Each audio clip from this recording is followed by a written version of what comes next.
Welcome to the American Education Report. We've been reporting recently on the shortage of teachers as the new school year rolls in. Well, recently the New York Times weighed in on that issue, suggesting that it's becoming almost a national dilemma. According to the Times, across the country, districts are struggling with shortages of teachers, particularly in math, science, and special education.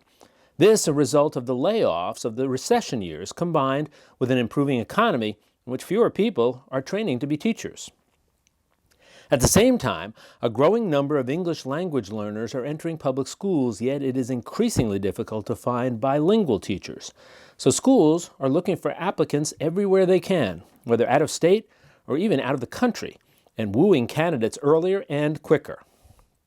Some are even asking prospective teachers to train on the job, hiring novices still studying for their teaching credentials with little, if any, classroom experience. Louisville, Kentucky, Nashville, Oklahoma City, and Providence, Rhode Island are among the large urban school districts having trouble finding teachers. This according to the Council of the Great City Schools, which represents large urban districts. Just 1 month before the opening of classes, Charlotte, North Carolina was desperately trying to fill 200 vacancies. Nationwide, many teachers were laid off during the recession, but the situation was particularly acute in California, which lost 82,000 jobs in schools from 2008 to 2012, this according to Labor Department figures. This academic year, districts have to fill 21,500 slots, according to estimates from the California Department of Education, while the state is issuing fewer than 15,000 new teaching credentials a year. With state budgets rallying after the recession, spending on public schools is slowly recovering, helping to fuel some of the hiring. In California, voters in 2012 passed a sales and income tax measure that raised funding for public schools.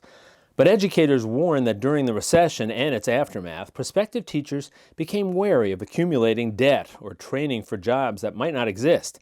As the economy has recovered, college graduates have more employment options with better pay and a more glamorous image, like in a rebounding technology sector. And the federal government is stepping up to help parents of children with disabilities. The U.S. Department of Education announced today nearly $14 million in 5-year grants to operate 40 parent training and information centers to assist America's families of children with disabilities. The centers will provide parents with details and assistance on laws, policies, and research-based education practices for children with disabilities. They will inform parents how data can be used to guide instruction, how to interpret results from evaluations and assessments, and ways to effectively engage in school reform activities. Parents are crucial to their child's readiness to learn at every step of the education pipeline, said U.S. Secretary of Education Arne Duncan. He continued, these centers will work on behalf of parents to help their children with disabilities achieve their academic potential. The Parent Center grants currently funded by the Department of Education promote effective education of infants, toddlers, children, and youth with disabilities by strengthening the role and responsibility of parents and ensuring that they have meaningful opportunities to participate in their children's education. And the University of Texas is the latest institution to struggle with the idea of Civil War symbols. The controversy over Confederate heroes could come to a head at the University of Texas soon. A task force has been asking people what they think about how some historic figures are treated in these modern times. A 12-member panel is expected to recommend what to do specifically with the Jefferson Davis statue on campus. Not surprisingly, the issue has generated passionate debate.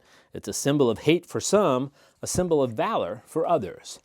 The committee that will make a recommendation on the statue includes 2 distinguished alumni, 5 administrators, 1 professor, and 4 students, including the student body president and vice president.